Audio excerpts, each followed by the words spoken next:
Hi, this is part 3 of chapter 2.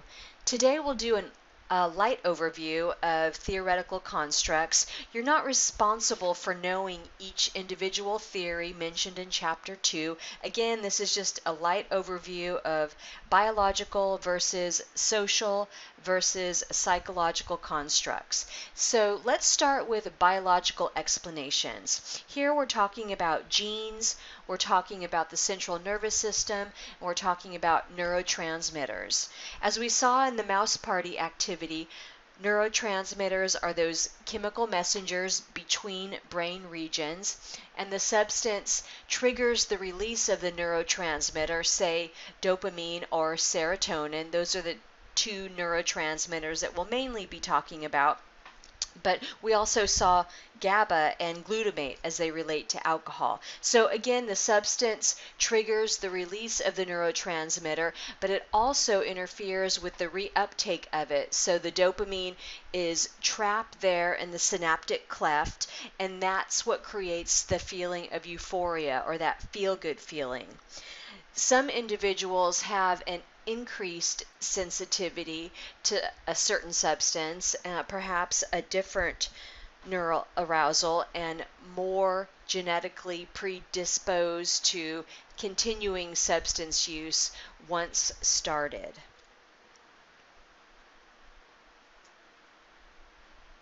Some major biological concepts are that drugs are positive reinforcers, and we're talking about biologically. We're talking about the reward center in the brain, that pleasure pathway where the neurotransmitter, say dopamine or serotonin, is trapped there in the synaptic cleft, creating euphoria and thus continued use because of the feel-good feeling. Our brain cells become accustomed to the drug, and we crave the drug in its absence. The continuation of the feel-good behavior is also the premise of the addiction to pleasure theory, whereby if one initiates a pleasurable behavior, then why not continue the pleasurable behavior? That it's normal to continue something that's pleasurable. That is the addiction to pleasure theory. There are also genetic explanations, and this may be that increased sensitivity that we talked about. It could be an abnormal gene. It could be an altered receptor site. That's just a few examples. Genetic predisposition, it's complex and it's hard to prove directly, so we often conclude association rather than direct cause and effect. Some studies assert that close to 40% of substance use may be attributed to genetic predisposition, whereby the remaining 60% is due to environmental and social factors. Lastly, there's overlap between substance abuse proclivity and mental health disorders. We see lots of overlap in that area. One area that we talked about previously is self-medication, right? Where the individual who's suffering from diagnosed, possibly undiagnosed mental health condition may be using substance for relief from the mental health symptomology. There may be similar brain regions involved in genetic predisposition to substance use or genetic predisposition to a mental health disorder. We see genetic predisposition in both areas and overlap between the two, whereby individuals with mental health disorders have a higher risk for substance use. In our clientele, we see lots and lots of what we call co-occurring disorders, meaning substance use and an existing mental health diagnosis. Also in that overlap, I mentioned the brain region, so an individual may respond similarly to an environmental trigger such as stress or trauma.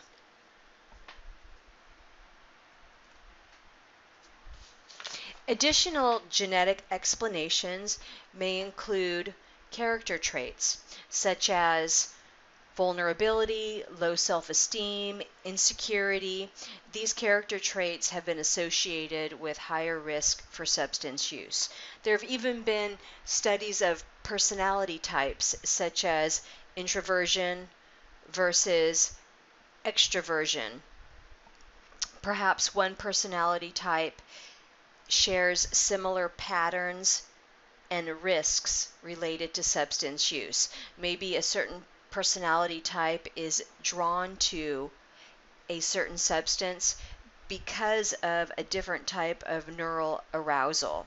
So again, different responses to different substances may be due to different neural arousal between introverted personality type and extroverted personality type. Another factor may be one's ability to stop the habit.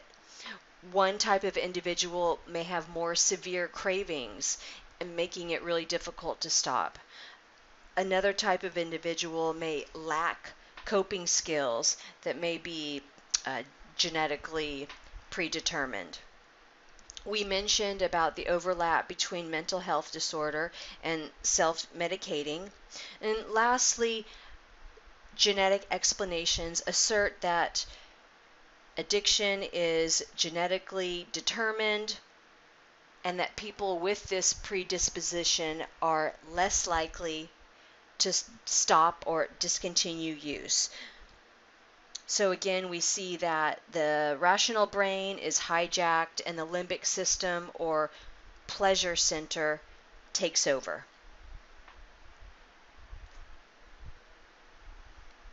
Next, let's look at psychological explanations. Here we're talking about mental or emotional states. We're talking about the internal state of the individual. We already talked about the relationship between personality and drug use with the introversion versus extroversion. And you guys will see overlap between biological, social, and psychological constructs. Learning process concludes that drug use patterns are learned. Basically, we learn how to enjoy a substance, and we learn how to enjoy that substance through our interaction with others. And this is also greatly influenced by the amount of exposure to those substance using others, whether they be our peers, family, neighborhood, those groups that may endorse substance use, and also the frequency of use. Again, the neighborhood, and really important to consider is what age was the person when they initiated the substance use. We see over and over again in the research that the younger one initiates, the more negative the outcome.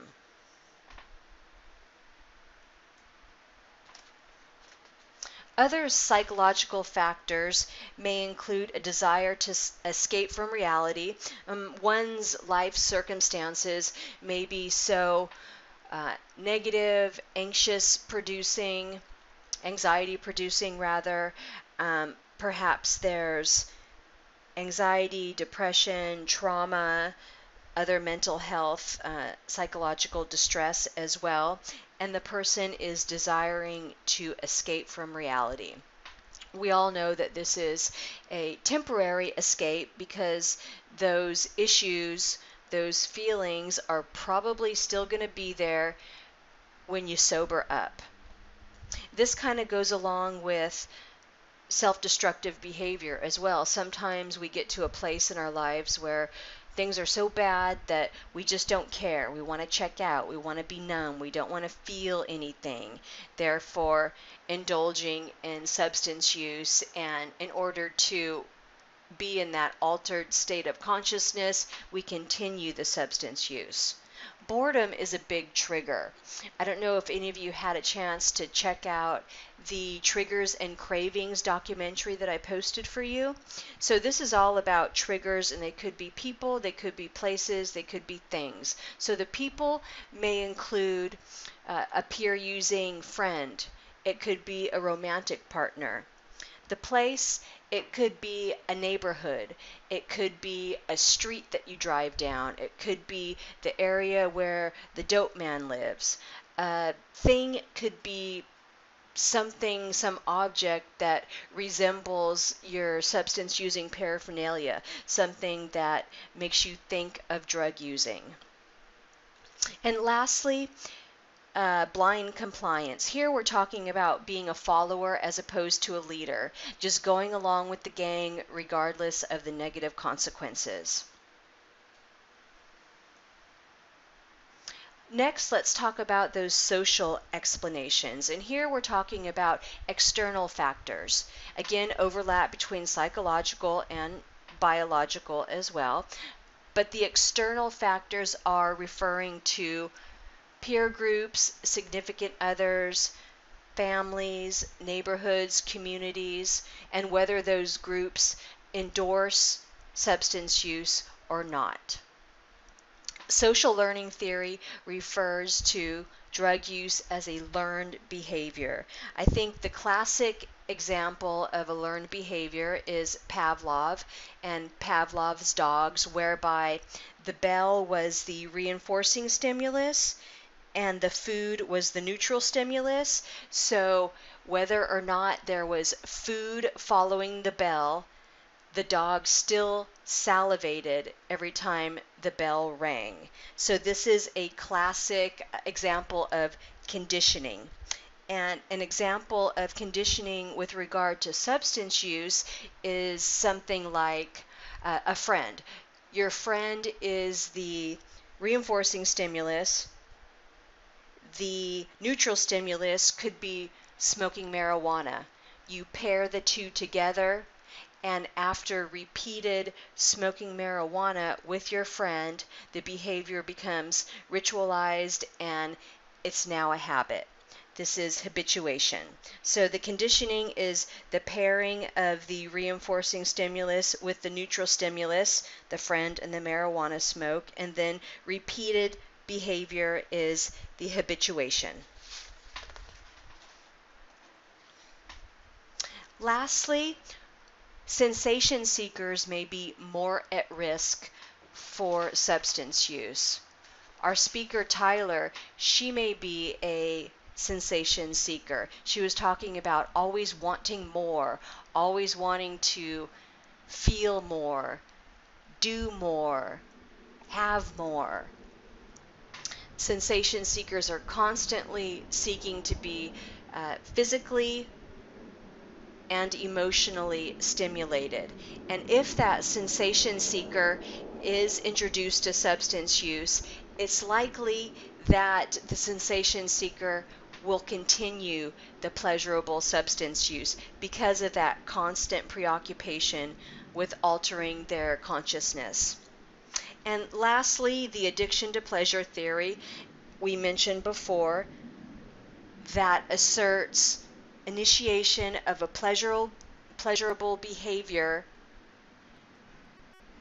is grounds to continue that pleasurable behavior. If it feels good, why not continue it? That's the normal course of action, a normal and acceptable course of action. If it feels good, continue it. That concludes part 3 of chapter 2. Thank you for your attention.